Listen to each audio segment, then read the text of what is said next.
예, 방금 소개받은 경북대학교 남건입니다. 사실 이 자리에 선다는 걸 제가 신경스럽게 오십니다. 제가 이쪽 분야에 그렇게 전문가도 아니고 저는 이제 서재학 쪽으로 그냥 조금 공부를 하고 있는 중입니다. 그래서 사실 오늘은 제가 발표한다기보다는 좀 많이 배울까 해서 이렇게 했습니다. 그리고 이것을 제가 이제 이야기 들었을 때에 사실은 상당히 난감했습니다. 고려 조선시대 불교문은 너무나 큰 제목, 고려시대 이것도 굉장히 큰 제목, 조선도 굉장히 큰 제목, 이걸 제가 어떻게 할까? 사실은 할 수도 없을 거로 생각합니다. 몇 박 며칠을 해도 하려면 끝도 없을 것이고, 더더군다나 이 불교문은 안에 내용적으로 가면은 제가 또 다룰 수 없는 부분이고, 그래서 저는 정말 서재학을 하는 사람이기 때문에 일단 안에 내용은 많은 분들이 해주실 거니까 저는 이제 바깥 중심으로 해가지고 이런 부분을 저는 이렇게 생각하고 있다. 그 다음에 또 이제 제가 아는 것도 있지만은 향후에 정말 앞으로 우리가 검토해야 될 부분 이런 것들을 조금 이야기할까 합니다. 우선 이제 앞에 발표하신 선생님께서는 사본이라고 용어를 쓰셨습니다. 저는 지금 필사본이라고 용어를 썼습니다. 저는 정말 사본이라는 거 용어에 대해서도 저는 상당히 좀 의구심을 갖습니다. 왜냐하면 이 서재학을 하는 사람으로서 이 용어를 어떻게 써야 될 것인가. 지금 사본학이라는 용어도 지금 나오고 있고 일반적으로는 다 이렇게 돼 있지만은 그럼 어디까지가 사본이고 어디까지가 아니냐 하는 그런 거를 했을 때 그 부분이 그렇게 어려울까. 금방 쉽겠지만은 예를 들어서 종이에다가 부수 딱 이거 사본 분명히 맞죠. 그러면 예를 들어서 폐혈경 같은 경우에 거기에 날카로운 걸로 긁어가지고 했을 때에 그 부분을 일종의 파는 겁니다. 그러면 돌에 새긴 거하고 뭐가 차이가 날까? 그러면 그 부분은 그러면 돌에 새긴 거는 사본이라고 안 하고, 그러면 목적으로 봤을 때에 이것은 두 번으로 판본 같은 건 나무에 새겼을 때는 하나가 다시 재생되는 그런 게 있지만은 이거는 그런 거 아니다. 그럼 화음 석경 같은 걸 사본이라고 하느냐?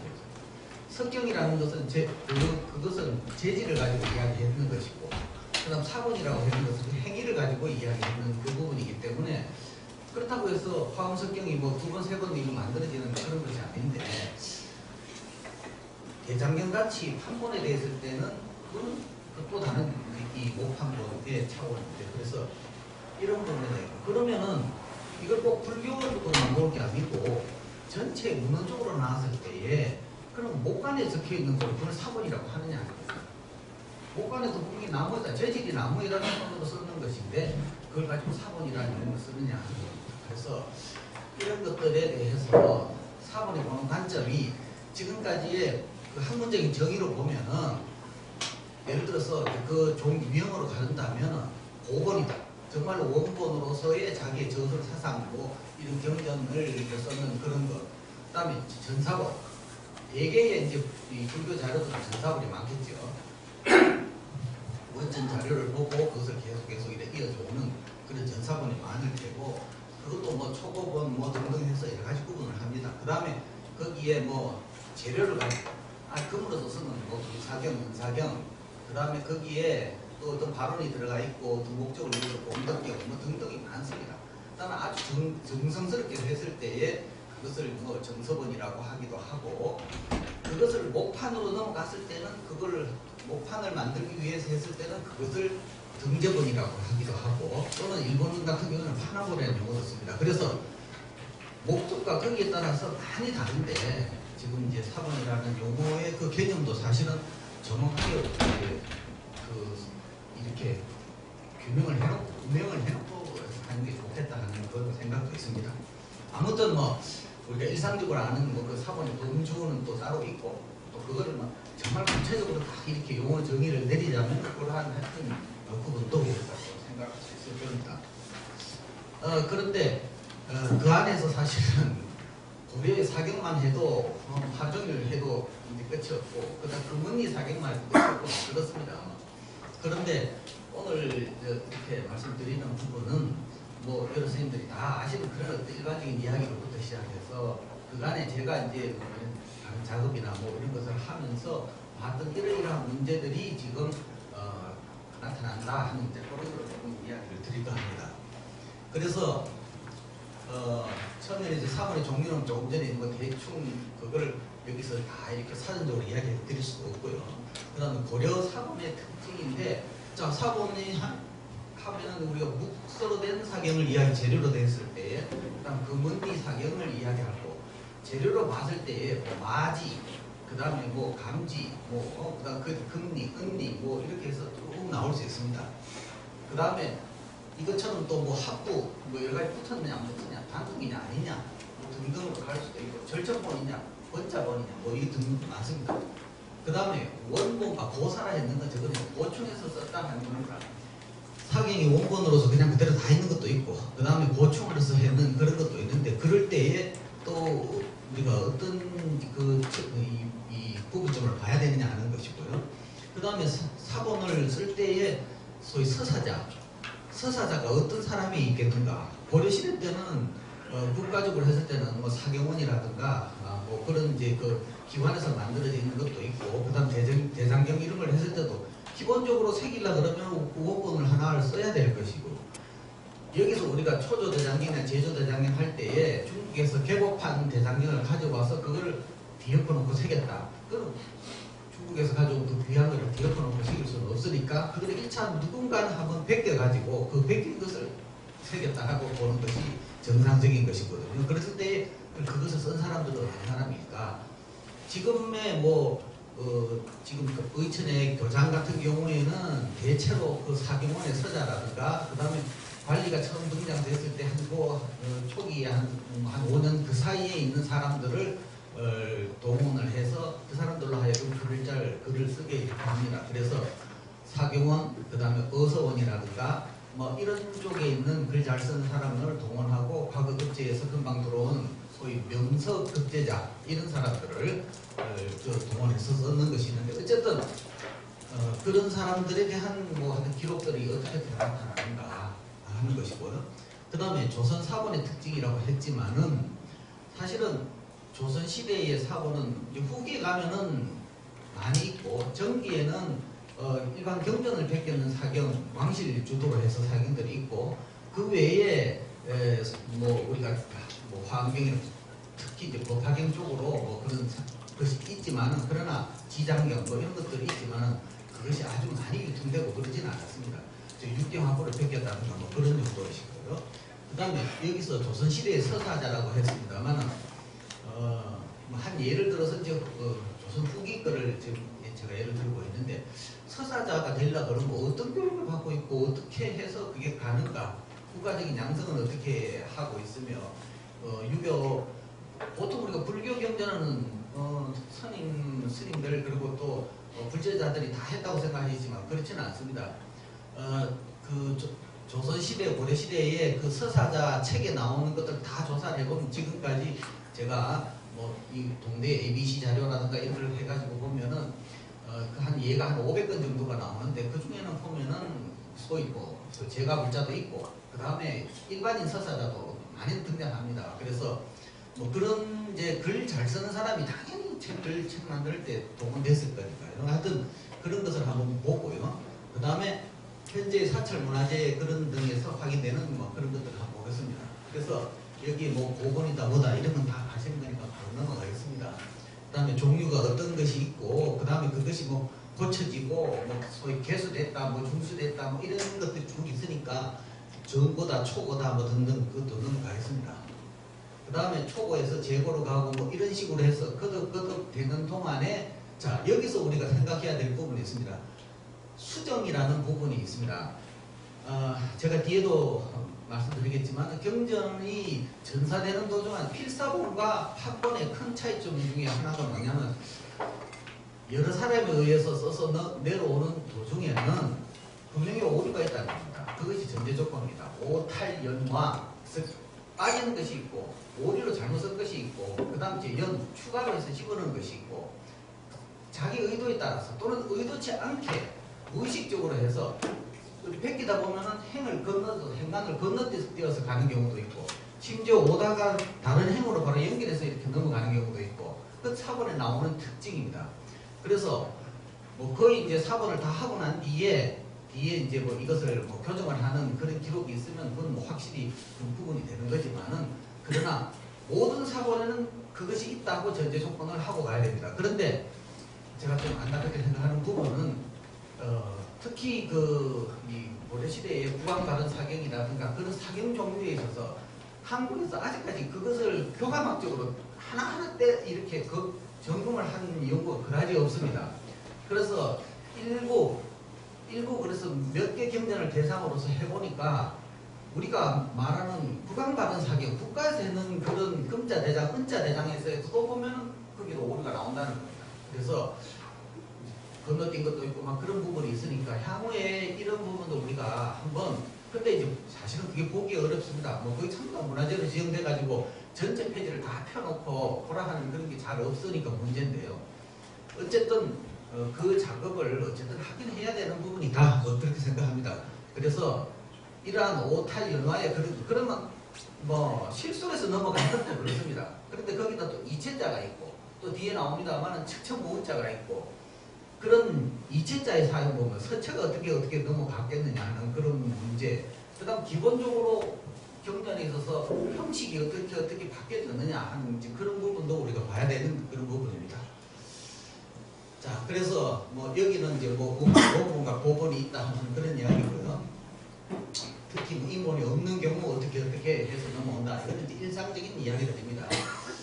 자, 아까도 이야기 나온 이제 이런 앞선 시간에도 이런 예가 있었지만은, 이럴 때 이제 우리가 폐역경, 페트라에 이제 그 날카로운 걸 긁어가지고 이렇게 했을 때, 이건 물론 당연히 그 필사의 그 성격을 가지고 있는 거지만, 아까 말씀드린 대로 그렇게 손으로 위에다가 그냥 썼는 거냐, 그냥 깎아낸 거냐, 이 부분을 어떻게 해야 되느냐, 석경과 차이는 뭐냐, 죽감과의 차이가 뭐냐 하는 그런 것을 우리가 좀 고민을 해본다는 겁니다. 그래서 사경의 목적이 아까도 여러 가지로 여러 가지 전하기 위해서, 그럼 그 하나의 뭐 고본을 완성하기 위해서, 공덕을 위해서 뭐 여러 가지 있으니까 이런 뭐 다 아는 상식이니까 넘어가겠습니다. 사경의 근본 신앙은 일자 일불 신앙으로 해가지고 부처님에 대한 공경스러움, 자기의 그런 그 정성을 표시하는 그런 것이고, 그다음 경문이나 변성도도 그런 겁니다. 자, 여기서 이제 사경이 우리가 뭐 도랑사경부터 시작해서 쭉 이제 계속 나오겠지만은, 그 손으로 베낀 것을 다 이제 이렇게 다 경전을 베꼈다 그러면 사경이고, 그러니까 그걸 경전이든 아니든 어쨌든 그러면 그 사본이 되는 거죠.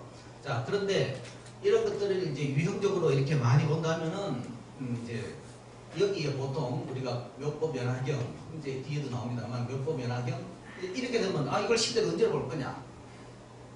그 이제 저희들 서지학적인 관점에서 또 보는 점이 있습니다. 뭐냐 하면은 여기에 지금 여기는 행간이 이제 작자 이렇게 맞습니다. 요 제목하고 번수제하고 요 첫 줄하고 요렇게 맞아 들어갑니다.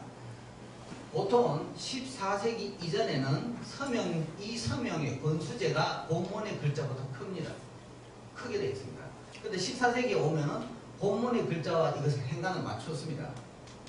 그래서 뭐 이제 100% 맞는 건 아니죠. 대체의 경향이 그렇습니다. 그건 우리도 그렇고 일본도 그렇고 다 이제 그런데, 이와 같이 옆으로 이렇게 착착 맞아 들어가는 제목과 본문이 맞아 들어가는, 크기가 맞아 들어가는 이 시기가 이제 이런 시기고, 그 다음에 여기에 지금 17자가 이렇게 나오는 것은 사실은 이제 뭐 기록상에는 그 5세기경에 아비담심론에서 처음으로 17자가 등장했다, 아마 그걸 기원으로 하는 그런 그 이야기가 있지만은, 어쨌든 17자라는 그런 것이 어떻게 나오느냐. 지금 보통은 중국의 대장경이 대부분 17자, 우리의 초조, 제조는 다 14자, 이런 이제 그 자형들을 가지고 있는데, 그 17자의 그것의 기원은 어디에 두고 있느냐.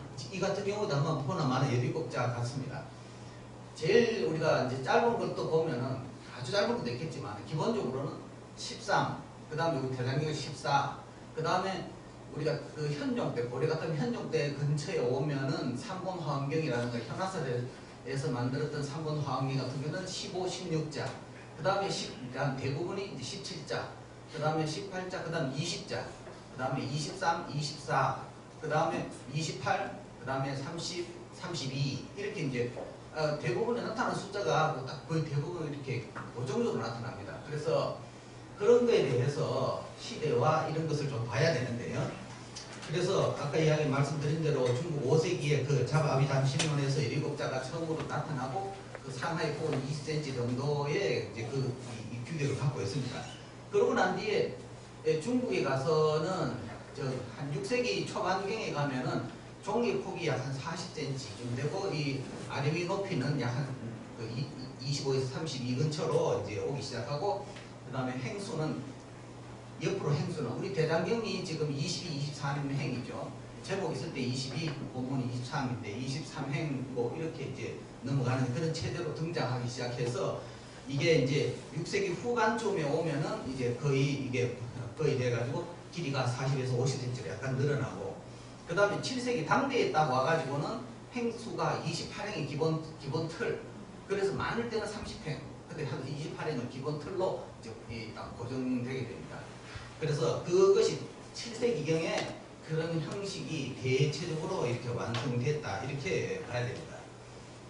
그리고 그 이제 그 17자에 대해서도 그 여러 가지 뭐 이야기가 많습니다만은 불경에서 저는 잘 모릅니다만은 뭐 인용문들에 의하면은 반야 이치경에 보면은 반야 이치경에 17이라는 그 숫자에 대해서 이야기를 하고 있다는 겁니다. 거기에서 청정의 본류다 이렇게 해서 17이라는 숫자는 청정의 본류라고 이야기했는데 일부에서는 뭐냐 하면은 17이라는 숫자에 대해서 우리가 10을 완전수로 본다 그러면은 9는 양의 극수고 그 다음에 8은 음의 극수다. 그래서 9와 8 더하면 17 거기서 뭐 유도된 거 아니냐 하는 그런 이야기도 있고요.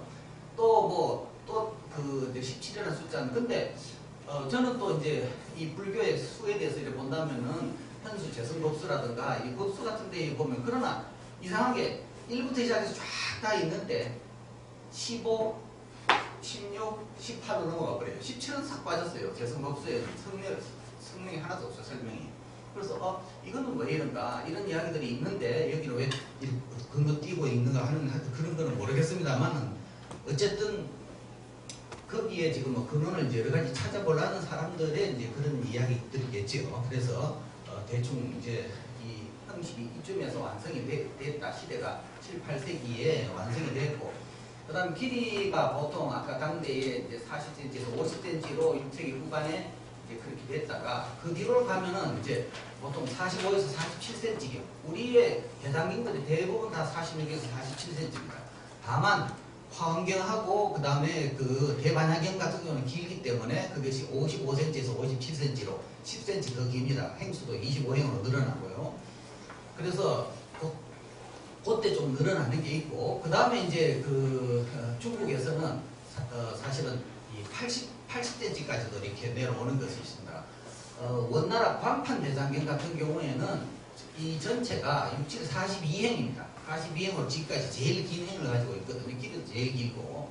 그래서 이 틀들이 비록 뭐 왔다 갔다 이렇게 차이는 있지만 그러나 나름대로의 어떤 유형을 가지고 있다. 이렇게 볼 수 있습니다.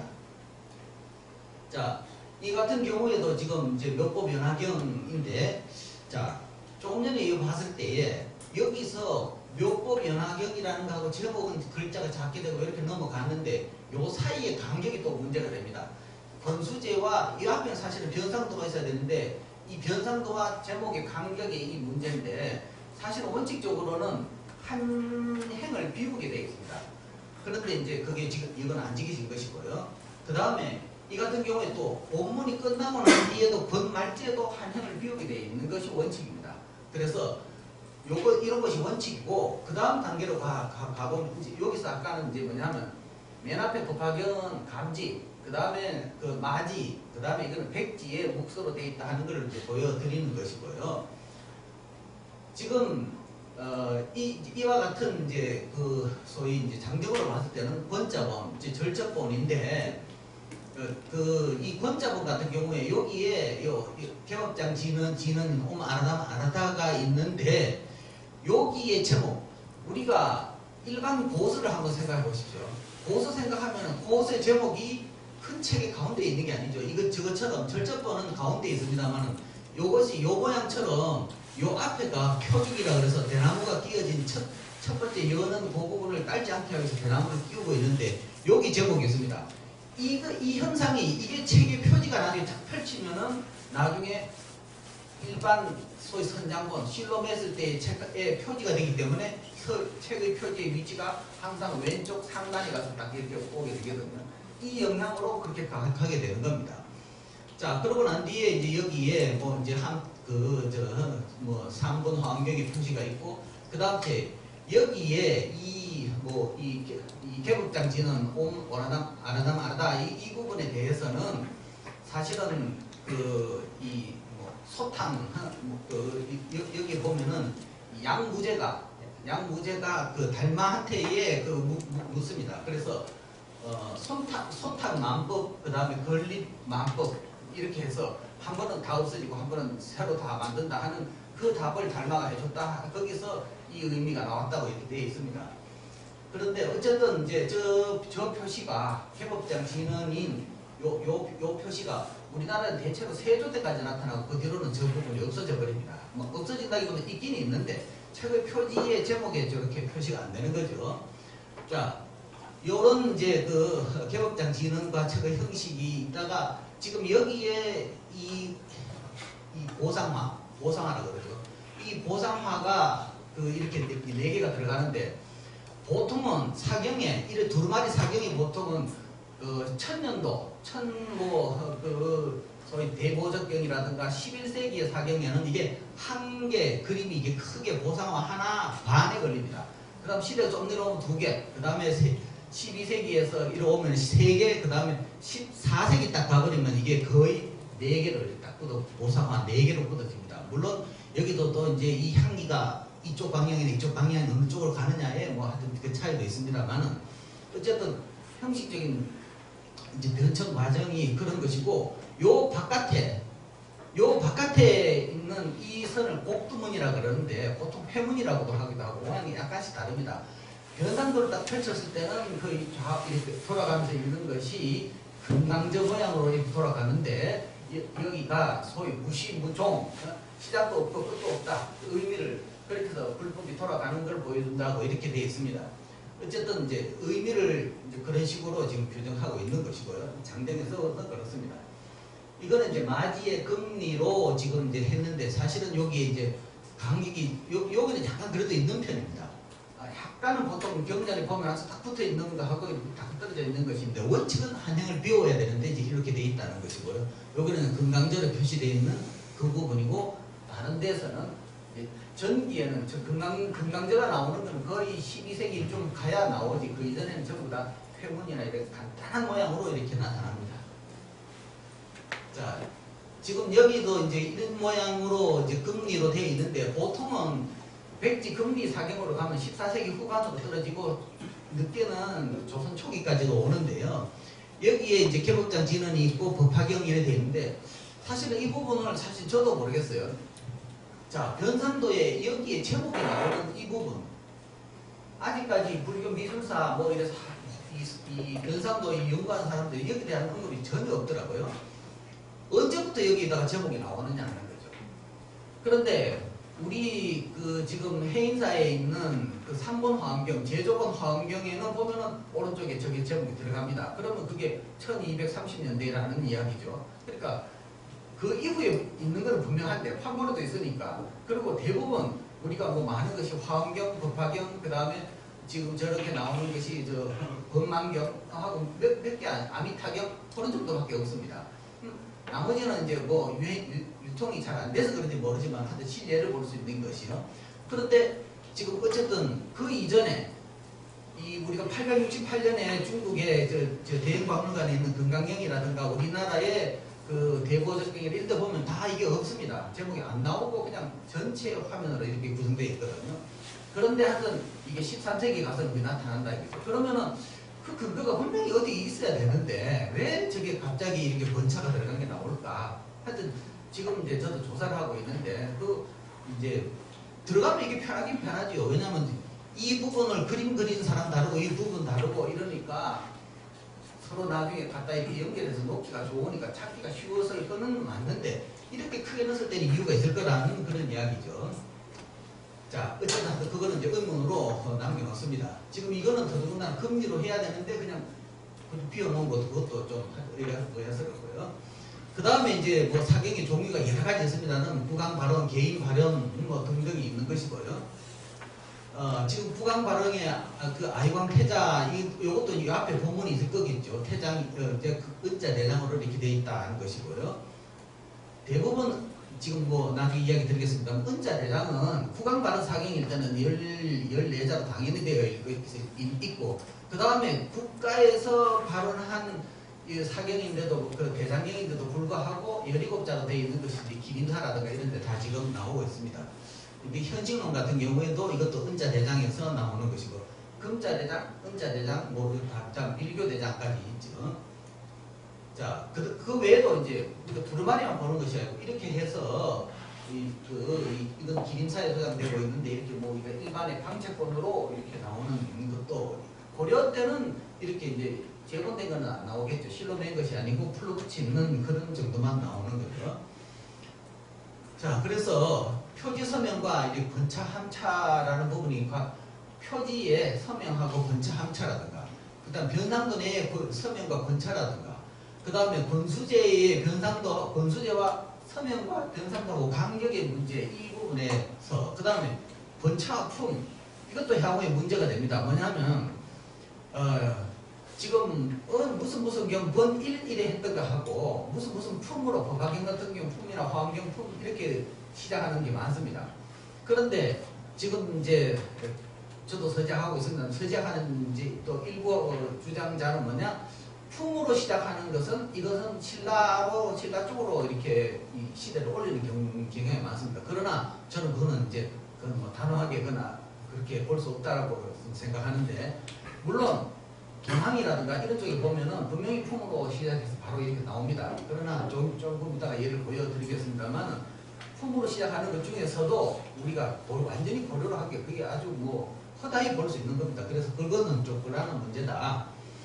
그 다음에 본문의 체제 행자수와 그 다음 그 책에 그 연결하는 부분이 모양이 어떻게 되어 있느냐, 그 다음 필사기가 어느 위치에 가 있느냐, 법말제의 위치가 어디에 있느냐 등등 뭐 이런 것을 봐야 될 거라는 거죠. 그 다음에 이 개운사의 뭐 이제 이 복장인데, 그리고 이 아래 위에 테두리가 있냐 없냐, 선을 상하에 변환이 있나 없나, 그 다음 가운데에 개선이 있나 없나. 초조 대장경 같은 경우에 우리는 3분의 1은 아래 위 개선이 현재까지 제일 빠른 남선사 대장경 같은 경우는 없습니다. 그리고 중국의 개법한 대장경에는 아래 위에 선이 없거든요. 이제 그런 것이 이제 초기의 형태고 어디에 이제 그 모양들이 나오는데요. 이것들이 지금 다 시작이 품으로 시작을 하는 겁니다. 그래서 이것이 품으로 시작을 했기 때문에 이것이 좀 분명 시대가 빠른 건 맞습니다. 고려 중에서 후기로는 내려오는 게 없습니다. 그래서 이게 품으로 오는 것이고요. 그 다음에 여기에 이제 불갑사 같은 경우 이것도 품으로 시작합니다. 근데 불갑사 법화경의 피위 같은 경우에도 여기 보면은 대목건년인데 이 대목건년이라는 건자의 왕건의 피희가 지금 저렇게 나옵니다. 근데 이 왕건의 피희가 이건 판본인데 사경이 아닙니다. 판본인데 대목건년이 이렇게 나오는데 그러면 다른 또 같은 페이지에 다른 부분에 가면 대목건년의 건자와 피희가 없어요. 피희가 있다가 없다가 있다가 보통 피희가 있다 없다 하는 건 약간 더 후기인데 자 이럴 경우에 이거를 그렇게 식으로 올릴 수 있느냐. 시작도 분명히 품으로 했습니다. 여기 보면 시작을 이 품으로 하고 있는데 그러나 이건 피희의 부분이 왕건을 확실히 보이는, 그렇다면 이거는 시대를 신라로 올라가는 건 좀 거리가 있다는 겁니다. 그 다음에 이거는 1081년 우리나라 사경으로서는 두 번째에 가는 겁니다. 그러니까 그 변상도가 있는 사경으로서는 그 사경 중에서는 여러 가지 있으니까 이게 이제 굉장히 많은 것인데 대보적경 다음으로 이것은 지금 일본의 코야산의 금강봉사에 있는 것인데 이 법화경은 7번 법화경이 아니고 8번 법화경입니다. 우리나라 8번 법화경이 남아있는 것이 이 금산사에서 이 사경으로 했는 이거 하고 그 다음에 일본에 또 어디 지저분인가 하여튼 거기에 8권자의 법화경이 어렵게 남아있습니다. 그래서 고려에도 8권 법화경이 유행했는 것인데 여기 보면은 조금 전에 말씀드린 이 분명히 변상도 뒤에 한 행을 완전히 비우고 있죠. 이게 이제 정식적인 겁니다. 그 다음에 여기도 보면은 이 제목이 크기하고 이 뒤에 요 나오는 거하고 확실히 제목이 크지요.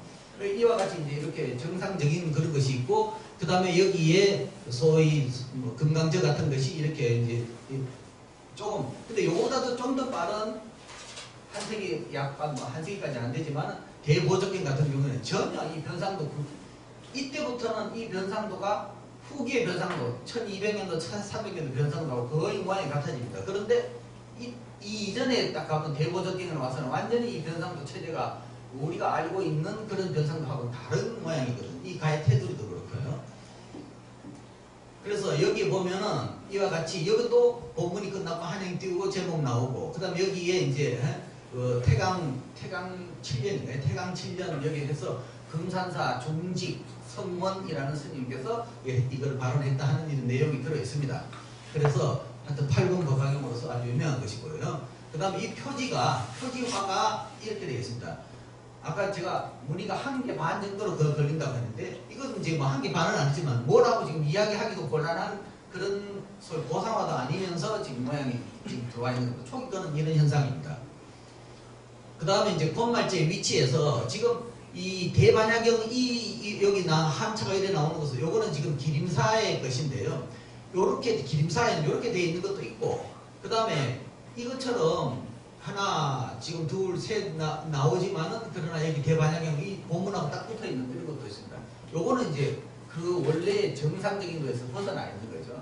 근데 이렇게 기림사에는 이렇게 정상적으로 벗어나는 거 반, 그다음에 이렇게 정규적으로 한 칸 이렇게 띄고 가 있는 것도 이렇게 나옵니다. 그래서 이중의 현상인데 사실은 모양으로 봐도 이게 훨씬 더 우리 눈에 다 잘 들어오게 돼 있는 거죠.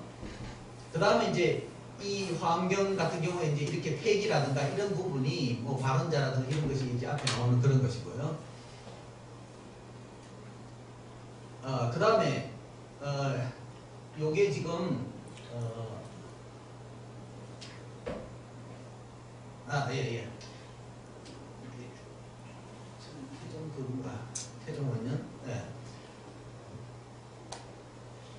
요거는 제목 뒤에 이제 여기 띄우고 여기 발언문 들어가 있는 이제 그런 것 같은데요. 사실 제가 지난 11월 달에 지금 제 그거 아니가 지금 혼동이 와서 동경에 가서 경매하는 데 갔는데 그 한국에 그 사경이 하나 나와가지고 갔다고 이제 갔었는데 거기에 보니까 이 발음을 꼭 이거같이 생겼는데 그 뒤에 뭐라고 되어있나 하면 그 중국 원나라 때의 그 관직명이 쭉 나오면서 그 다루같이 누구 하고 이래 나오면서 발음문이 나오고 맨 뒤에 한 줄이 한국에 소개되기를 고려사경이라고 소개됩니다. 한 줄이 뭐냐면 천태종 스님 이름이 앞에 한자만 딱 있고 뒤에 없는 그런 묵석경이 아니고 그 바탕은 이제 중국에서 만들었기 때문에 완전히 까만 바탕에 그 다음에 그 문리로 적었던 그런 게 나타났었어요. 그거하고 좀 모양이 같아서 보여드리는 것이고요.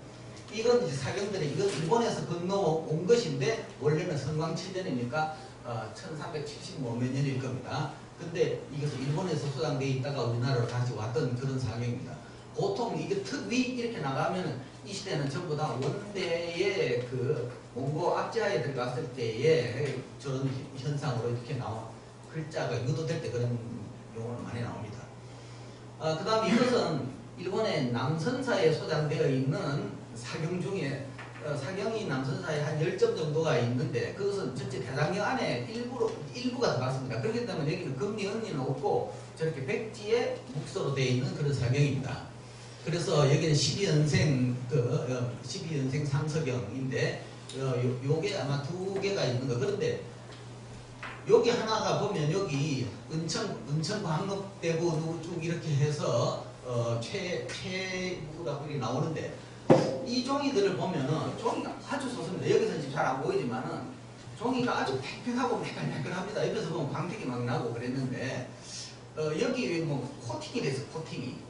그리고 그 남선사 그 제조본 대장경에 보면은 붓 같은 걸로 색깔이 연두색깔까지 나는데 위를 그냥 이렇게 다 한번 칠하고 난 뒤에 찍었어요. 그게 코팅 시켜주는 거거든요. 그래서 그런 것이 거기만 있는 것이 아니고 다른 데서도 또 그런 것이 한 얘가 한 두세 군데 나타납니다. 그래서 고려시대 때에 이 종이를 만들 때에 그 위에다가 보통은 우리 고령토를 위에다가 이렇게 해서 한다고 하는데 거기는 색깔이 들어가 있는 게 있어서 옆에서 보면 붓자국이 드러날 정도로 그렇게 그 종이에 그런 종이를 쓰고 그 다음에 도침을 잘 했는 그런 예입니다. 그 다음에 이것도 남선사, 이거는 이제 그 소위 탁지, 전통 탁지에다가 필사했는 것이고요. 이런 것이 이제 대상경 전체를 메우는데 하나씩 포함되어 있는 겁니다. 여기는 정무 11년 이렇게 사성이라고 해서 되어 있고요. 이건 1200년, 13세기 초반입니다. 이것도 마찬가지로 사분율, 사분율장 초분, 이것도 종이가 아주 좋은 종입니다. 종이가 아주 두껍고, 아니 뭐 두껍다기보다는 아주 팽팽하고 매끄럽게 도침이 잘 된 그런 종이에 아주 정서해서 다 이렇게 사경을 했던 그런 겁니다. 여기도 보면 병진년 10월 이렇게 되어 있고 여기에 발원자가 이렇게 나와 있고. 자, 지금 고려시대의 사경 지금 그 말씀을 이제 드리고 있는데 여기서는 이제 소위 소위 구강 발원 사경 중에 한 예를 들어서 이건 이제 일본의 그 교토의 용국대학에 있는 그 백천인 다란이라는 것인데 이것은 제가 뭐 학교에서 한번 발표한 적이 있어서 전혀 소개가 없는데 그냥 그 용국대학의 귀중본 거기에 그 이미지 거기를 홈페이지 들어가다 보니까 저게 있더라고요. 그래서 저거를 이제 또 그 전체 풀로 다 보여줘요. 그래서 그때 이제 사실은 용국대학 가지 않고 논문을 쓴 것인데요. 여기에 이제 그 문자 대상경의 전체적인 역사를 이래 본다면 뭐 10자와 14자인데 17자, 14자로 되어 있는 것들은 대부분 뭐냐면 후기에 만들어졌던 구강 발언들이고 그 다음 17자로 된 거는 오히려 충혈왕 때 만들어진 오히려 그 사경들입니다. 그리고 14자본들은 대부분 다 제조본과 함차도 같고 모든 것이 다 같은 그런 모양을 가지고 있습니다. 그 다음에 여기 이제 여러 가지 종류가 있는데 지금 이제 제가 보려고 하는 백천인 다란이라는 것은 이 앞에 제목이 그렇고 여기에 5개 경전이 합부가 되어 있습니다. 그래서 백천인 다란이, 구면연, 불설 감로 다란이, 장엄왕 다란이, 그 다음에 향왕보살 다란이 뭐 이렇게 쭉 되어 있는데 이제 이거는 전체 양이 그렇다는 것이고요. 여기에 이제 이게 두루마리로 되어 있으니까요. 두루마리로 되어 있는데 여기 지금 앞에 이 제목이 나오는 부분이 있고, 그 다음 표지화가 이렇게 되어 있고, 그 다음 여기 지금 그 함차 표시가 이렇게 되어 있습니다. 그래서 표지화도 아주 독특한 그 모양으로 되어 있었고요.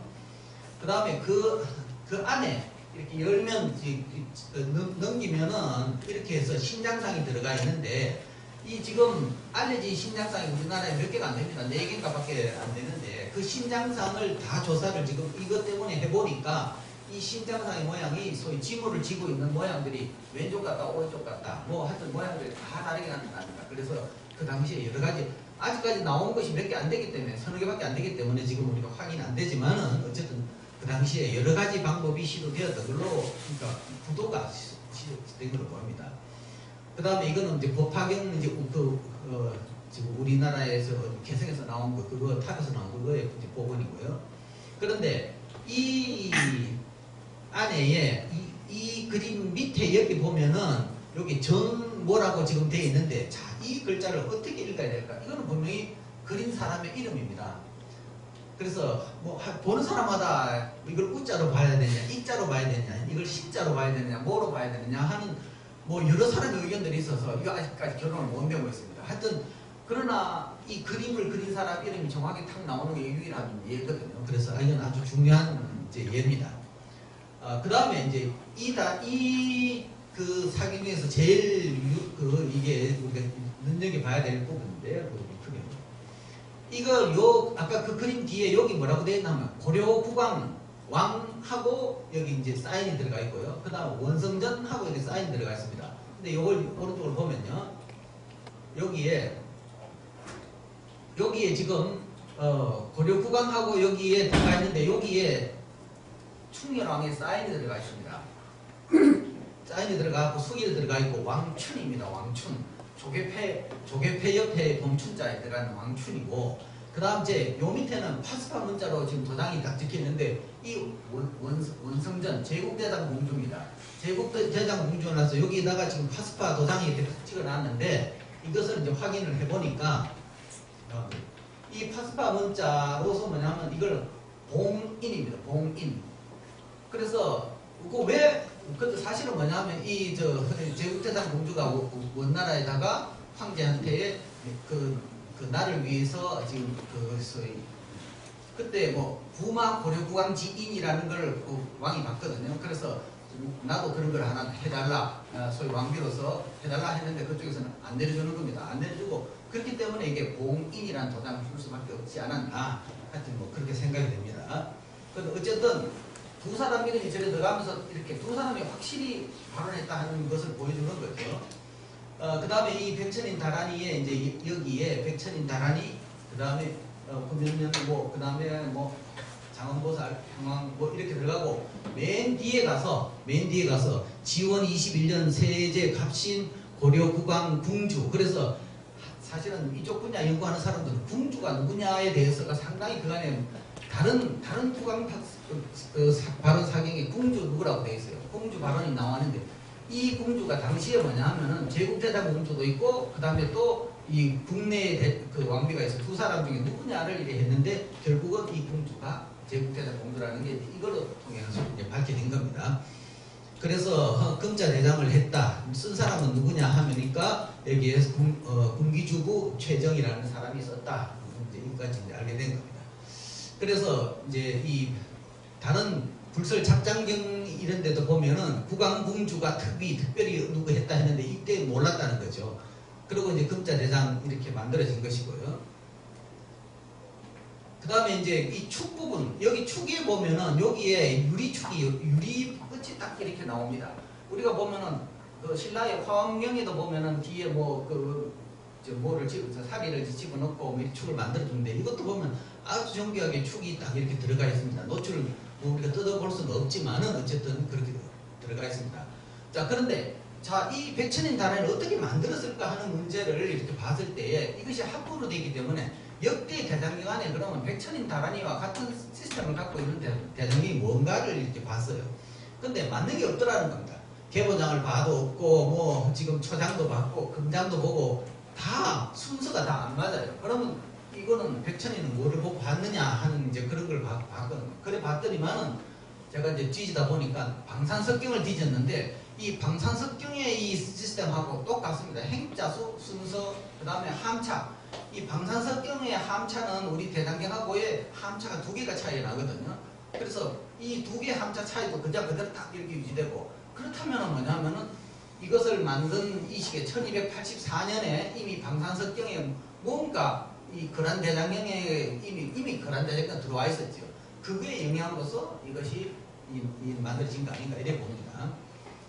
그래서 요거는 이제 방산석경이고, 그 다음에 요 앞에 것이 이제 백천인 다란인데, 뭐 하여튼 체제가 완전히 같습니다. 연결 부분도 같고, 근데 글자가 뭐 전체적으로 한두 자 틀리는 거 있는데, 그러나 뭐 그건 큰 문제가 아닌 것 같고, 어쨌든 체제와 함차와 모든 것이 같다는 거죠. 그래서 그러면 결국은 그 앞에 충렬왕대에 이 만들어진 국왕 발언 사경은 방산석경 위주로 해서 갔기 때문에 17자로 이런 식으로 갔고, 그 뒤에 만들어졌던 발언 사경들은 대체로 14자는 이 제조본 대장경을 따라서 갔다는 걸 알 수 있습니다. 그래서 뭐 이런 여러 가지 그림입니다. 그 다음에 이제 원본과 보사라고 이렇게 했는데, 이것은 우리 남아있는 것 중에서 축이 남아있는 것 중에서 이제 별로 없는데, 현재의 강화도 선언사 조사했을 때 이 축 중에서 뭐 나무축, 그 다음 금속재축, 여러 가지 축만 남아있는 게 몇 개 있습니다. 축 중에서 요 윗부분만요. 근데 요것도 이제 완전하게 나무축으로 살아있는 것 중에 하나인데요. 여기 지금 화엄경인데요. 여기 글씨를 이렇게 딱 보시면은 여기도 뭐 꽃 한자도 쓰는 것도 있지만은 여기 희미하게, 여기는 크고 여기는 작고 뭐 이렇습니다. 희미하게 돼 있는데, 원래는 은자 사경으로서 저 사경 자체는 딱 보면 시대가 굉장히 빠르겠구나를 느낍니다. 글자 자체가 구양수체에다가 막 이렇게 느끼는데, 근데 뒤로 가면서 많이 뭉개져 버렸거든요. 그러니까 첫 페이지만 이런 현상이 있고 그 뒤로 가면 이게 완전히 달라져 버립니다. 요 위에 것이 이제 뒤에 보충해서 사람이 보충해서 넣었다는 거, 보충해서 넣은 겁니다.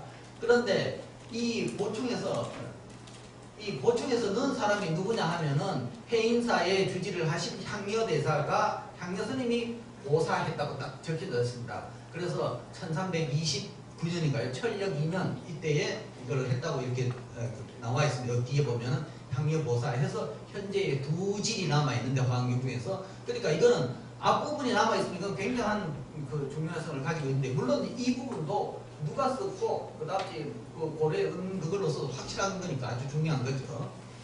자, 그다음에 이것은 제가 이제 기림사의 그 사본, 기림사의 사본이 현재 2개나 알려져 있고 또 일부 2개 정도는 지금 다른 걸로 어디서 뭐 확인이 되는데 기림사 이게 처음 발견될 때 이것이 신라 것 아니다 하는 논란도 있었습니다. 여기서 도행반야경하고 그다음에 능엄경하고 그다음에 십지경론하고 몇 개가 이렇게 이 묵서경으로 이렇게 나왔는데 그걸 가지고 이제 한번 대조를 해본 겁니다.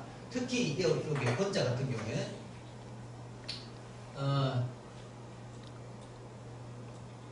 요렇게 요 번자 지금 요 우리가 말번자 뭐 경권이라고 했을 때 이거 완전히 이체자를 이렇게 쓰고 있거든요. 그래서 이런 이체자들이 이게 뭐 계속적으로 나오고 그다음에 교감을 해보면은 틀린 부분이 굉장히 많이 나옵니다. 그래서 이 부분도 지금 교감만 해놓고 제가 대조표도 못 만들었습니다. 뭐 만들다니까 끝이 없더라고요. 그래서 어쨌든 이런 부분이 그 계속돼야 돼. 이것도 지금 다 뭐 약간의 차이가 나고 그다음에 이거는 뭐 아예 본문의 차이가 있는 부분이고요. 뒤로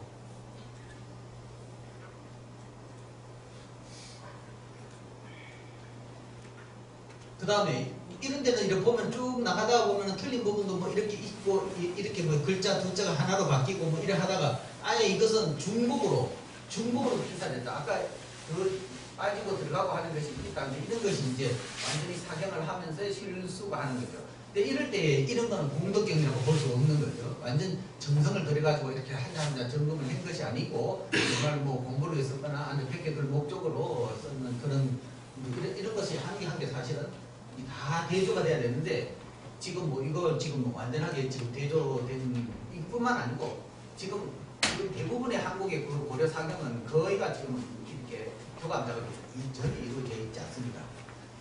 그 다음에 이제 고려시대의 서사자는 우리가 사경원의 판관으로서 뭐 여러 사람씩 뭐 이렇게 기록이라 나옵니다. 근데 판관이란 높은 벼슬이니까 그 밑에 서사자들은 또 다른 낮은 그 벼슬이 되겠죠. 그래서 이런 사람들이 쭉 이렇게 해서 그 다음 우리가 지금 알 수 있는 건 뭐 정경 행사를 했다, 뭐를 했다, 뭐 이래 나오는 그 행사가 뭔지 지금 아예 잘 모르는 부분들이 있는데 어떻게 하는지, 절차가 뭔지, 뭐 하여튼 뭐 그런 그 사람도 모르고 어떤 행사의 내용도 잘 모릅니다. 요것이 이제 기림사에 있는 도행반야경이라는 건데 이것도 최대한 한번 띄우고 있고 제가 여기서 이제 보여드리려고 하는 것은 지금 여기에 지금 축 같은 경우입니다. 보통은 우리 남선사의 대장경이라 이런 보면은 여기에서 마지막으로 이렇게 해서 일본에서는 제비꼬리 같은 거 해서 영미라고 하는데 우리는 지금 영미가 있는 부분도 있고 없는 부분도 있습니다. 용어도 없습니다. 이거 이렇게 끊어 들어갔을 때 이거를 뭐라고 해야 되는지 이 향후에 이제 연구돼야 되고 대부분 이 축이 요 축에 여기는 0.9 여기는 1cm 0.9 이렇게 되어 있습니다. 근데 가운데가 소위 엔타시스 약간 볼록하게 되어 있습니다. 근데 실제로 말아보면 가운데가 볼록하면 말기가 좋습니다. 이렇게 조정하기가 좋은데 똑같이 일률적으로 1cm 같으면 말아보면 이게 한번 이쪽으로 틀어지면 이게 대지를 조정이 안 돼요. 그러니까 이때도 옛날 사람들의 노하우가 있는 거 아닌가 뭐 이렇게 생각합니다. 그래서 이렇게 축하고 여기에 오치를 해가지고 이렇게 이제 만들어 놓고요. 역시 이제 이거는 이제 또 옆으로 이렇게 잘랐죠. 이거는 그래서 뭐 이때 당시에도 뭐 여러 가지 체제 이건 뭐 마지막 재벌 하는 장인의 뭐 여러 가지 스타일이겠지만요. 이것은 이제 능엄경의 그 모양입니다. 축이 저런 식으로 말려 들어가 있다는 거고요. 그 다음에 이제 서사자 중에서는 여기에 이거는 교장이지만은 교장 안에 원래 원본의 서사자가 누구라는 것이 표기가 다 있기 때문에 장사람 여기 원래는 동정이 지기가 굉장히 뭐 과거 급제에서 얼마 안 되는 한 3에서 5년 정도의 지기를 갖고 있는 사람들인데 이런 사람은 동원해서 쓴 것이고요. 여기도 전부 다 여기 뭐 교감을 한 사람, 글자를 쓴 사람, 뭐 이런 사람들이 쭉 있는 거고요. 그런데 여기서 이제 한 가지 신라와 고려 사본을 구분할 수 있는가? 지금 사실 이게 굉장히 아까도 제가 품까지 구분되느냐 안 된다고 했습니다. 그럼 종이까지 구분되느냐? 자, 지금 보혜빈 다란이, 무구등강 다란이 같은 경우에는 그 3cm 안에 들어가 있는 그 발 촉의 수가 13촉에서 14촉이고, 그 다음에 하얀 백지 묵서의 화엄경 755년 이 같은 경우에는 16에서 18촉입니다. 하나에. 그럼 한 서너 개 차이가 있거든요. 그럼 초조대장경은 또 이 안에 13촉에서 14촉 요 사이 들어갑니다. 시대마다 거의 비슷비슷해서 사실 어렵다는 것이고. 무구정방 같은 경우에는 거기에 전부 다 염색이 되어 있는 거죠. 황백 염색이 되어 있어서 어렵고. 그 다음 백지 화엄경 같은 경우는 완전히 표지가 거의 순백에 가까울 정도로 하얗습니다. 그 부분이 안 되고. 그렇다고 해서 경주 백탑이나 그다음 화엄사의 그 서석탑에서 나온 무구정방 다란이 같은 경우에 거기에 종이를 구분해봐도 거의 두 개가 어떻게 식별 요소가 없다. 현재로서는 종이로 구분하기가 어렵다 하는 그런 부분이죠. 그 다음에 형식적으로 봐도 아까 품이라든지 이런 걸로 구분이 안 된다는 것이고. 그 다음에 뭐 그 뒤에 우리의 모든 것들은 지금 백지 묵서의 화엄경 외에는 강기 부분이 하나도 없으니까, 필사기 부분이 하나도 없으니까 어려운 부분이 있고요. 다만 이제 그 안에 소위 척천무근자의 문제를 갖고 우리가 이제 또 봐야 되는 그런 문제가 있습니다. 그러면 척천무근자가 이제 여러 가지 쓰였는데, 이제 우리가 무구정방 다란이 같은 경우에는 초자나, 그 다음에 이게 산수소 따지자라든가 이런 거 가지고 이제 몇 가지를 이제 구분하는데, 요게 나라국자입니다. 그런데 이 나라국자 같은 경우에 지금 이것은 서울의 개운사에 있는 지금 대방강굴 화엄경입니다. 이 대방강굴 화엄경의 이 묵사경인데, 이 안에 보면 여기 이제 일부분이 있는데, 여기에 지금 여기 무량국중이라는 이 국자가 지금 소위 말해서 무주제자입니다. 무주제자로 국자가 이렇게 들어가 있는데, 그런데 또 개운사의 다른 판본입니다. 다른 판본에도 보면은 여기는 뭐 국자만 무주제자만 있는 것이 아니고 토자도 마저도 국토라는 토자도 지금 이렇게 지금 글자가 하나가 뭐 더 붙어갖고 지금 이렇게 있거든요. 그런데 이것도 무주제자에 보험제도 안 들어가는 이체자로 지금 되어 있어요. 그래서 자 이런 거 가지고 구분을 되냐 하는 거죠. 그래서 이건 근데 둘 다는 분명히 고려입니다. 신라도 아닌데. 그래서 이런 부분도 참 사실은 어렵겠다. 그 다음에 이 피 문제는 고려의 사경에는 그 홍무역만의 뒷부분에 홍무자의 피는 굉장히 많습니다. 그러나 판본에는 보면은 무자, 뭐 요자, 뭐 여러 가지 피에다가 그 다음에 특히 송황제, 금황제 그 피휘는 그란 황제 피휘는 저 교장에서 수소연이 초의 앞부분에 몇 개가 나타나고 현자라고 이런 게 나타나고 그 다음에 초조본 대장경에서 이제 은자, 광자 뭐 여러 가지 피휘가 나타납니다. 그런데 사본 같은 경우에는 본문에는 제가 이제 봐서 본문에는 크게 피휘가 안 나타납니다. 다만 저렇게 홍무라고 했을 때에 저때 무자 피휘를 했냐 그거는 여러 군데서 제일 많이 나타나거든요. 그래서 왜 무자 피휘만 저렇게 또 고려 말에만 저렇게 나타나느냐 하도 그 부분은 숙제로 되어 있습니다. 판문에서는 여러 가지로 많이 나타납니다. 그 다음에 가짜사경입니다. 대방강굴 화엄경 이거 봐도 뭐 글자가 좀 지금까지 보던 거하고 조금 조잡스럽게 나타납니다. 근데 뭐 이거 대부분 소스는 아마 중국일 겁니다. 뭐 옆부분이 없습니다만은 이와 같이 지금 이 앞에 여기 신장상 여기 들어오는 거 이 자체도 좀 이상한 부분이고요. 글자도 완전히 조잡하게 그지 없는 그런 글자로 되어 있습니다. 근데 뭐 심지어 이런 것이 잘못돼 가지고 지금 문화재로 지정되는 내용이 있어요. 지금 이것도 완전히 뒤에 보면은 뒤에 조선시대의 발원문으로 그대로 시주자가 막 들어가 있어요. 이건 뭐 정말 그리고 그 말에 이게 들어간다는 것 자체가 웃기는 이야기고요. 어쨌든 다 중국에서 만들어서 들어오는 겁니다.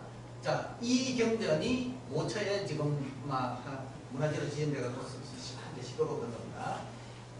이렇게 아주 잘 만들었어요. 그럼 또 보면 잘 만들었지만은 그러나 하나하나 따지고 보면은 전부 다 이 중국에서 조작을 했는 그런 화경입니다.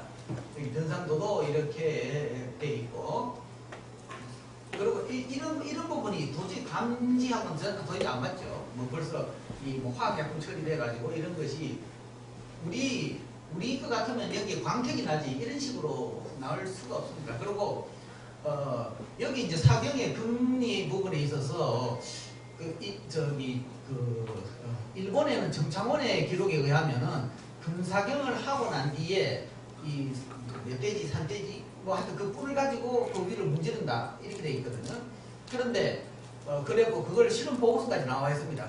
해가지고 근데 우리나라에 그런 기록이 없어요. 근데 제가 그래서 사경 같은 걸 이렇게 보고 그 다음에 이렇게 불화 같은 걸 금으로 했는 거 봐도 반짝거리질 않는 겁니다. 금으로 노란 거는 있고 금의 느낌은 나지만은 그러나 우리가 금사경 착 폈을 때 번쩍번쩍 끓는 그런 느낌이 안 나거든요.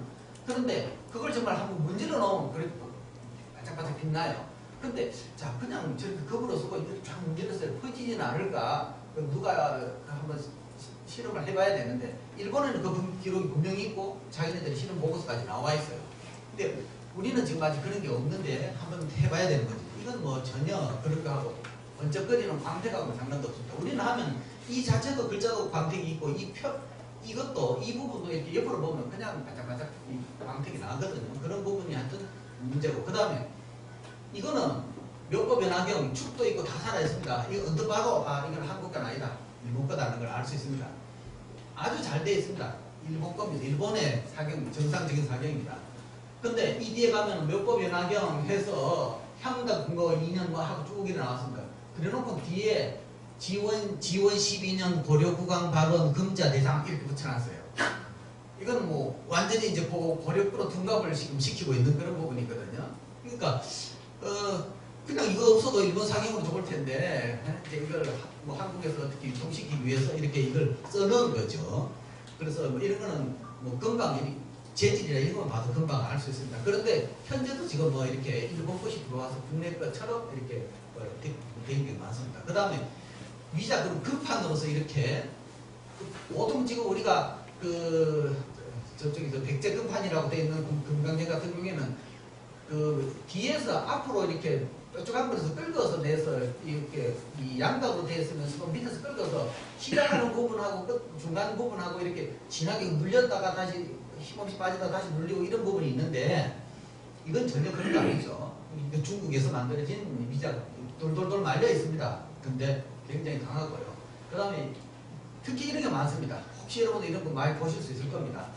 불설 아미타경, 부모 중경 뭐 이런 것인데 뭐 예외 없이 전부 다 가짜입니다.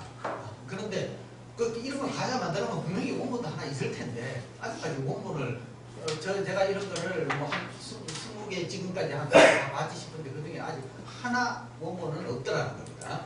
전부 다 이거는 뭐냐면 어디에다 눌러서 만들어내는 겁니다. 이렇게 하고 여기는 지금 뭐 봉을 끼워 넣어가지고 이렇게 페이지처럼 넘기게 이렇게 돼 있고요. 이건 더더군다나 뭐 이렇게 색깔 내려고 실패했는 그런 것이고요. 여기 이렇게 끈까지 이렇게 둘러가지고 아주 멋있게 해놨습니다. 그러나 하여튼 그런 건 전부 엉터리고, 이런 유형이 뭐 일본에서 가져왔다 해서도 있고 하여튼 많이 있습니다.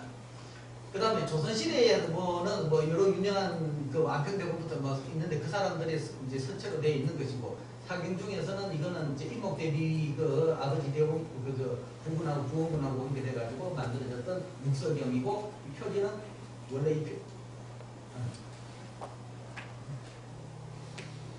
이 표지는 수를 나가지고 이 표지를 만든 것으로서 아주 유명합니다.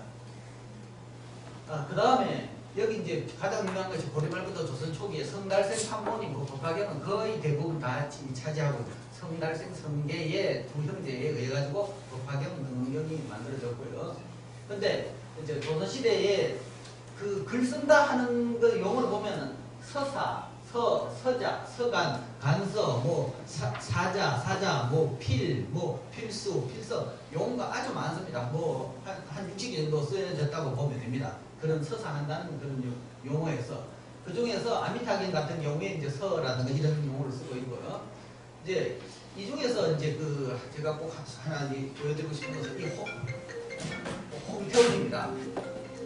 이 홍태웅이 누군가 하면 정조 순조 때에 살았는데 이 사람은 그 유관대 이 사자관입니다. 글 쓰는 사자관인데 남양 홍태운이라고 되어 있는데 그 양주의 도봉산 망월사 이 사람이 양주에서 주로 거주를 했든지 양주에 뭐 여러 사찰이 이런 기로만 근데 특히 불서를 전부 다 이 사람이 다 서사를 합니다. 그래서 그리고 요거는 서범이라고 했으니까 범자를 누가 썼느냐 범자는 이 뭐 화학 지탁이 썼다 뭐 이렇게 나오는데 이 사람은 조상경 할 때 이렇게 나오는 거죠. 그런데 어쨌든 이런 진언을 누가 썼느냐 하는 그런 문제에 이제 나오고요. 근데 역시 또 여기도 보면은 불설 대승 무량 뭐 수익 무량수경 뭐 그리고 여기 경신호 은혜 전부 다 홍태웅 남양 홍태웅이라는 사람이 계속 쓰는데 이 사람이 뭐가 중요하냐면 한글도 이거 쓴 게 많습니다. 그래서 이 사람이 한글로도 또 유명해요. 한글에 한국의 서사체를 만든 사람으로서. 근데 이 홍태운이라는 사람이 어떻게 교육을 받았느냐? 그러면 우리가 조선 후기 거를 이미 뭐 이 승려는 아니지만 어떻게 교육을 받았냐 하는 게 아주 굉장히 재밌는 부분입니다. 이 사자관을 국가에서 양성하는데 보면은 4개월마다 한 번씩 10일, 20, 30일 매주 시험을 치고 그 다음에 여기에서 뭐 300장 이상을 써야 되고 그 다음에 시험 치는데 오늘 시험 쳐서 안 되면 내일 아직까지 써내라 그러고 그래서 평가를 쭉 합니다. 그래서 여기에 몇 월 며칠날 시험을 친다. 그 다음 쓰는 영역은 대자, 소자, 중자, 초서, 반초, 진초, 촉체, 한자 이건 한서봉체입니다. 그 다음에 책자형, 그 다음에 부본, 편액 뒤에 붙이는 편액 같은 것도 그래서 1, 2, 3등을 정하고 이렇게 해서 점수를 계산하는데 9등분을 해서 절대평가를 한다는 거죠. 출제 문제는 경서 문제, 시문 뭐 이런 것 가지고 하고 그 다음에 여기 보면은 큰 글자는 누구, 부본은 누구, 초서는 누가 썼는데 이 사람들이 점수 몇 점이었다 이렇게 하고 그 다음 상중하로 해서 9등급을 딱 내가지고 이 사람은 부본을 쓰고 이 사람은 책자를 쓰고 이 사람은 해설. 그래서 홍태우는 부본에서는 3하, 책자에서도 3하, 해서에 가서는 이만큼 떨어졌고 그렇게 해서 동일 이날 총평균점이 이렇게 나옵니다. 이거를 3주마다 계속 시험 치는 거죠. 그 다음 그 다음 단계에 가서도 이제 다시 이 개인시라는 것은 재시험 쳤다는 겁니다. 재시험 이제 1차 탈락해서 재시험 쳤는데 이때 제목은 이러이러한 낙지론이나 이런 걸 가지고 시험을 쳤다 이렇게 나오고요. 그래서 평가를 이렇게 해서 누구누구는 해서 합산 뭐 필사했는 거 누가 해서는 누구 해서 총 몇 점 이렇게 나옵니다. 그렇게 해서 이제 점수가 서체와 영역과 제목 이런 걸 가지고 시험을 쳤다 하는 그런 겁니다. 그렇게 해서 이 사람들이 양성을 해가지고 이 사람들을 그 국가에서 딱 그 시험 치고 이렇게 계속 이제 기본적으로 그러니까 아마 옛날에 고려시대에도 저와 같은 체제로 사경원이나 이런 데서 연습시켰을 걸로 우리가 추정을 할 수 있는 겁니다. 그 다음 한국의 문화재 이제 그 사찰에서 현재 이거는 이제 그 안동의 보광사 아주 조그만 절인데 초조대장경이 나오고 거의 고려시대 때에 그 원전 물리도 나오고 아주 유명한 조그마한 사찰이지만 아주 유명한 그런 유물들이 많았습니다. 거기 나오는 이런 국서경이고 그 다음에 이것은 동화의 청량사에서 나온 것인데 이 안에서도 고려의 교장도 나오고 보면은 칠불로서 하여튼 아주 거의 대부분 고려시대의 그 자료들이 쏟아 들어갔습니다. 지금 이렇게 보이는 것은 서체와 글자 수라든가 이런 것이 전혀 다르다. 이것은 종이는 아주 좋은 두껍고 그 도침된 그런 종이었습니다. 거의 뭐 사경체에 가까울 정도로 글자를 썼습니다. 그 다음에 이거는 지금 금강명경, 금고경, 금경이라고 표시하는 것인데 뭐 종이만 보더라도 이건 고려시대라는 걸 금방 알 수 있는 그런 종인데 이건 지금 행자수가 안 맞는 거 이런 걸 봐서는 이건 어떤 공덕경이라기보다는 이제 자기의 그 공부하기 위해서 썼던 그런 경전이 아닌가 싶습니다. 그 다음에 이건 이제 화엄경 역시 이것도 동안 청량사에서 나오는 것인데 이거 막 거의 대부분 다 고려 거만 나왔으니까요. 거의 시대가 12세기의 그런 경전들이었습니다. 그 다음에 이제 우리가 지금까지 경전만 봤지만은 불국사 석가타 중수문서 같은 경우 여기는 이제 이두문이 들어가 있는 거죠. 그래서 1024년, 1038년 뭐 두 개의 그런 자들이 있는데 여기 이제 이두문이 중간중간에 있어서 이 경전에 그 이두문 들어간 것은 여기 뭐 개운사, 서울의 개운사의 불복장에 여기에 그 불복장 문서에도 있고 그 다음에 경북 양목의 정도사 형직이에도 그 이동문이 아주 초기에 천년도 이동을 씁니다. 그 다음에 기림사에 이제 불경을 보다 보면은 우리가 밑에 판은 목판이지만 그러나 이제 토를 이렇게 붙여놓은 것이 있는데 이걸 좀 확보해 볼게요. 이게 아주 독특한 겁니다. 그래서 여기에 요렇게 붙은 거, 그 다음 여기에 요렇게 옆으로 와르 쳐놓은 거, 여기에 요렇게 찍은 거, 요거는 아마 대격, 무엇을 이렇게 내 몸을 뭐 이렇게, 그 다음 요게 체크, 그 다음 여기에 전체에 요거 하나, 둘, 셋, 넷, 다섯, 여섯, 일곱, 여덟, 아홉 개 위치에 처음 다 이 부호가 좀 점찍거나 체크하거나 이렇게 하거나 이렇게 해서 이거를 완전히 이제 불경을 해독하는 방법을 지금 부호로서 해놓은 이제 부호 부결로서 유명한 겁니다. 근데 이건 기림사에 있는데 아주 조각이 돼서. 근데 이 불경의 시대는 뭐냐면은, 이 영흥박, 상기상시 영흥박 이렇게 되기 때문에 시대가 뭐 13세기 초인가요? 뭐 그쯤에 아마 걸리는 겁니다. 근데 이 경전은 1200년도의 경전입니다.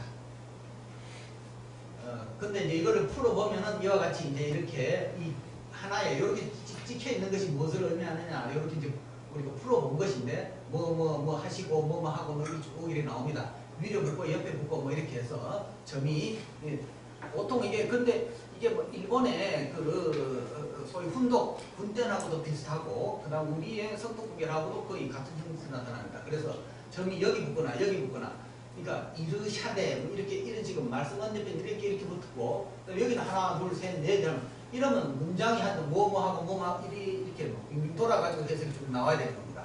어느 쪽을 먼저 읽어야 되느냐 그 순서를 정해주는 것이고 거기에 따라서 이쪽에 오면 동사, 이쪽으로 오면 뭐 수로, 이쪽으로 오면 무슨 대격이 되고 뭐 이런 겁니다. 그래서 그런 것이 기림사에 있는데 아직까지 그게 완벽하게 공개도 안 됐고 완벽하게 연구도 안 돼 있습니다. 그 다음에 또 기림사에 보면 이때는 이제 석도구결인데 이것은 상교전문 자비도는 참법입니다. 이 고려본인데요. 여기 지금 여기 구결이 있는데 잘 안 보이는데요. 이걸 이제 확대해 보면은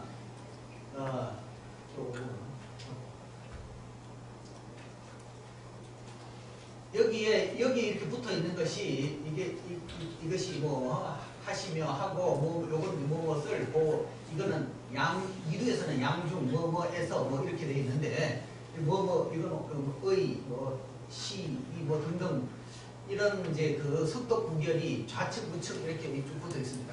아까는 부호였고 이런 것이 이렇게 쭉 붙어 있는데 이것이 다 옛날에 새기는 방법입니다. 그 이제 하나의 예를 든다면 예를 들어서 10 같은 경우에 토를 달아는 이 시대에 토를 달아 보면 10 같은 경우는 밑에다 니은을 달았습니다. 우리 기억을 해가지고 이거 20원자의 약자로서 이거는 10은 온이거든요. 온이고 그 다음에 100 또 온이니까 합니다. 그 다음에 1000 같은 건 증문이니까 또 니은입니다. 그래서 다 20원자를 써가지고 이 발음은 은이다 이래 했는데 그런데 만자에 가서는 밑에다가 죽음 시자를 써가지고 니은을 붙여놨거든요. 그러면 만이 되려 그러면 우리 같은 1만만인데 왜 니은이냐? 그게 바로 그 만은 그걸 유추할 수가 있죠. 만은 지금 우리의 골백번 간 그 골의 그 전형을 보여주는 그래서 고려시대에 저거를 풀면은 저게 다 한 50개 정도 되거든요. 많을 때는 53개까지 지금 나타나는데 저거를 연구하면은 우리나라의 한글의 원형을 알 수도 있고 그 다음에 옛날에 이게 12세기까지만 저런 식으로 나타나다가 13세기까지 저런 나타나다가 14세기 가면은 그냥 다 그냥 오른쪽으로 토가 뭐 하고 이렇게 토가 쭉 이렇게 붙어버립니다. 그건 뭐냐면 이미 그 이전까지는 정확하게 순서를 정해줘야 됐지만 그때 이제부터는 그 순서 필요 없고 그냥 그렇게만 이야기해줘도 그냥 우리의 어법대로 안 고쳐놔도 이미 하모니 많은 사람들한테 이 불교를 이걸 공부하시는 분들이 스님들이 다 이제 어느 정도는 알게 돼서 그냥 토만 붙여도 뜻이 다 통했다 하는 그런 정도가 되는 거죠. 그러니까 거의 14세기 가서는 그런 단계까지 갔고 그 이전에는 정확하게 순서를 붙여야 되었다. 그래서 점 찍으면 여기서 왼쪽으로 가라. 항상 이 뭐냐 하면은 오른쪽을 이제 쭉 읽다가 여기서 점 딱 찍으면 왼쪽으로 가서 읽어야 되고 있는 그것을 이제 일본의 훈정하고 같은 그런 양상입니다. 그래서 그 중에서 이제 특히 화엄경소 이거는 이제 의천이 그 의천 스님이 중국 갔다가 가져온 건데 이것이 이제 목판이 우리나라에 이제 그 중국에서 세계에서 가져왔고 그것을 우리나라에서 갖고 있다가 세종 때에 일본에서 하도 달라고 하니까 대장경 달라고 하니까 대장경 대신에 이 목판을 일본으로 줘버린 거죠. 그래서 동양삼국의 유전을 보여주는 아주 불교 문화 유전을 보여주는 것인데 그래서 이 경전인데 그래서 서체가 이런 완전 중국의 서체를 송대의 서체를 딱 보여주는 것인데 여기에 보면은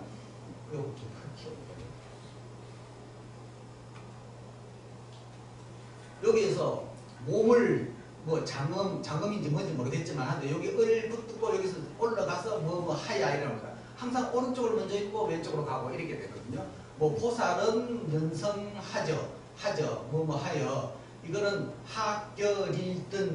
학결일등입니다. 그래서 다시 문장으로 가면은 여기 같으면 불자 야 요게 2차자에 배우고 좀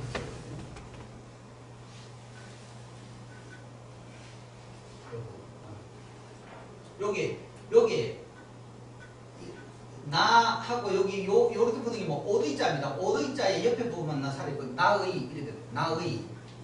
나의 이 차자잖아요. 그 2차자인데 요 글자 칼도자처럼 요도 해놓은 게 뭔가 하면 20자의 초섭이다. 그래서 나의 이 몸은 여기 은자 요 은이거든요. 수분은자에 나의 이 몸은 이렇게 바로 쭈르륵 이렇게 그냥 이거를 차로 읽지 말라는 겁니다. 그냥 이로 읽어라 이 뜻입니다. 그래서 저거를 전홍독표기라고 음으로 이제 뜻으로 읽어버리라 하는 그런 뜻입니다. 그래서 이 당시에는 저렇게 읽어야 됐고 그 다음 이제 좌측 갔다가 우측 갔다가 중생을 제1점 학교며 중생을 제도하는 것이면 뭐 이렇게 저렇게 좌측 갔다 우측 갔다 이런 식으로 가야 되는 거죠. 그래서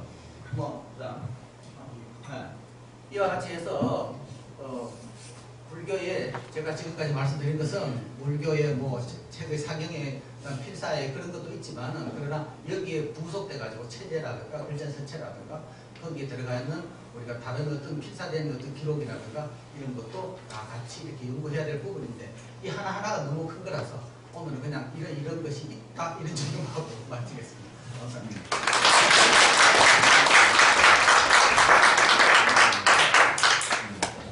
예, 흥미로운 발표, 시간 가는 줄 모르고 잘 들었습니다.